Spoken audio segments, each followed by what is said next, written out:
Dear students, in the previous video, I explained how to find the square root of a perfect square by division method. Okay. Now we shall learn how to find the square root of a imperfect square. The speciality or unique feature of division method is we can find the square root of a imperfect square which is almost equal to the correct square root, but not exactly equal to the square root. Okay, we can find the nearest value to the square root. Okay, let us take one example. For example, let us take a 20. You know that a 20 is not a perfect square because we can't write a 20 as two equal factors. Like for example, 16 we can write 4 into 4. So 16 is a perfect square. Then a 9 we can write 3 into 3. So 9 is a perfect square. But we can't write a 20 as two equal factors. Therefore, 20 is not a perfect square. It is a imperfect square. Okay. Now we shall see how to find the square root of a imperfect square. As it is imperfect square, the correct square root can't be calculated. Therefore, in most of the problems, we calculate the square root of a imperfect square corrected to two decimal places. Okay, and the method is, look here, write 20, draw two lines. Okay, and we make pairs from the right side, but here only two digits are there, so only one pair is there. No need to find the divide it into pairs. So only one pair is there, 20. Now we shall divide 20 by some number such that the divisor and the quotient should be same. The product of divisor and quotient must be equal to this number or less than this number, but not more than this number. Such a number we have to find. For example, 1 1 is a 1, 1 is less than 20, 2 2 is a 4, less than 20, very less. So we can move to 4 4 is a 16, 16 is less than 20, 5 5 is a 25, 5 5 is a 25, 25 is more than 20. So we can't take a 5.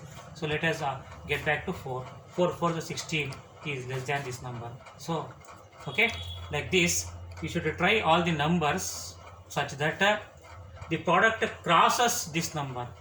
Once the product crosses this number, then you have to step back. 5 5 is a 25 is more than this 20, and the previous number is 4. 4 4 is a 16 is less, so we go for 4. 4 4 is a 16. Subtract 20 minus 16 is 4, and unit plus 4 is there, so add 4. 4 plus 4 is 8, and here we have no digits to get down, but still remainder is not 0, so it should be continued. How? That is, we put a decimal point, and when we put a decimal point, you can get down a pair of zeros, not 1 0, a pair of zeros. Now it becomes how much? 400. Next step is we have to put some digit here, multiply with the same digit so that the product may be equal to this number or less than this number, but not more than this number. Such a digit we have to put here.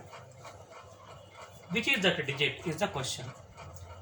To find out the digit, correct digit that will come up here, we can follow two methods, that is trial and error. We can try all the digits from 0 to 9. It is a lengthy process. Okay, the second method is we can go for imagination. Imagination is, imagine that some digit is there, actually not there, we imagine some digit is there. So 1 2, how many digits are there? 2. Out of 2 we always take only one digit. That means we are leaving one digit here. If we leave one digit, we also leave one digit. If we leave one digit here, how much remains? 40. Here 80. Divide 40 by 80. 40 by 8. 40 by 8 is 8. 5 is a 40. How much we are getting? 5 we are getting. That means 5 is the maximum possible number that may come up here. That means 5 or less than 5 is the correct number. Okay. First let us try 5. If we write 5 here, it becomes a 85. It should multiply by same number 5. 5 5 is a 25, carry 2.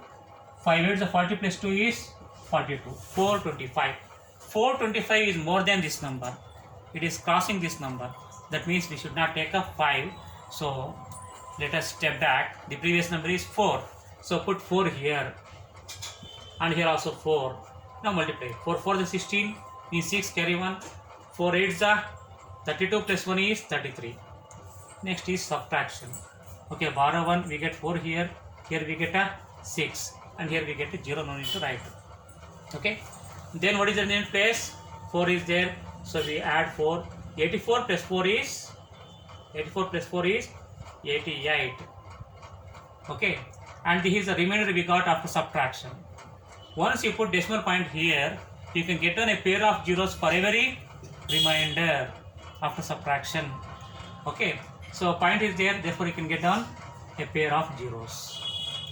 Next again the same cycle, same step repeats. That is, we should put some digit here, multiply with the same digit so that the product may be equal to this number or less than this number but not more than this number. For this, to find what is the correct digit there, you go for imagination. Imagine that some digit is there. Then how many digits are there? 1, 2, 3. Okay. Out of 3 digits, we always take 1. That means out of 3, taking 1 means we are leaving 2. Here also leave 2. How much remains here? 64. And divide 64 by 8. 64 by 8. How many times it is possible? 8 8 the 64 is more, no? 8 8 the 64. Yes. Exactly. 8 8 the 64. Okay. But if we write before writing 8, that means 8 is the most correct possible number or maximum possible number that come up here. Okay. Before writing 8 here, you should verify that. So if you write 8 here, it becomes a 888 into 8. 8 8 the 64 means 4 carry 6. 8 8 the 64. 64 plus 6 is 70 0 carry 7. 8 8 the 64. 64 plus 7 is 71. That means 7000 something is more than this number. So if you put 8, it is passing this value. Therefore we go for the previous number. Previous number is 7. If you put 7 here, it becomes a 887 into 7. 7 7 is 14 means 9 carry 4. 7 8 is 56 plus 4 is 60 carry 0. 7 8 is 56. 56 plus 6 is 62. So 6209 is less than this number. Therefore we can write a 7 here and also here 7. 887 into 7 is 6209. Subtract. Borrow 1, we get here 1 and here 9 and here 1. Okay. And this is remainder. Therefore you can get one more zero, one more pair of zeros here because we have put decimal point in the quotient. Therefore you can get down a pair of zeros. Now add the digit present in the unit place, that is 7. So 7 plus 7 is 14, 9, 8. Okay. Again the same process repeats. We have to put some digit here, multiply with the same digit so that the product may be equal to this or less but not a more. For this we go for imagination. Imagine that some digit is there. So if one digit is there, how many digits are there? 1, 2, 3, 4. Out of 4 we take only 2. Out of 4 we take only 1 digit always. So out of 4 if we take 1, it means we are leaving 3 digits. So here also leave 3 digits. How much remains? 19. And here how much remaining? 8. So divide 19 by 8. How many times we can divide? 8 2s are 16. 8 2s are 16. That means 2 is the maximum possible number that may come up here. That means 2 or less than 2. Okay. Now we shall try with 2. If you put 2 here, what we get is 8942 into 2 is 2 to the 4. Okay. So if you put 2 here, it becomes 8942 into 2 is 17,000 something. Here we have 19,000 something. it is less, so we can go for 2. 8,942 into 2 is 17,884, and after subtraction we get something. Okay, that is we get here 6 1 and then 2 1. Okay, so here we got 3 decimal places after point, but still we are not getting 0 here, and we will never get 0 in a problem like this. That is, whenever we try to find out the square root of a imperfect square, it is an infinite problem. You can continue this problem for years together, okay, but we won't get 0.